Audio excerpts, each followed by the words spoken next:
Ayan, so wala nang intro-intro, simulan na natin to.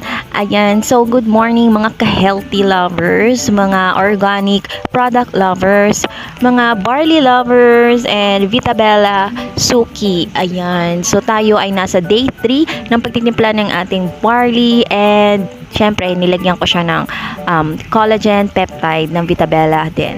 Ayan, so ano nga ba meron dito sa collagen peptide, no? So kapag ginugol nyo siya, no, makikita nyo dito, one of my reference is Cleveland Clinic said that it is effective for improving skin hydration and skin elasticity. It is also possibly effective for relieving pain and improving joint function in people with knee osteoarthritis. Ayan. So, maganda rin pala yung benefits niya, no? So, kung kayo may nararamdaman na sa mga tuhod nyo, sa mga joints nyo, so maganda rin tong collagen peptides na i-add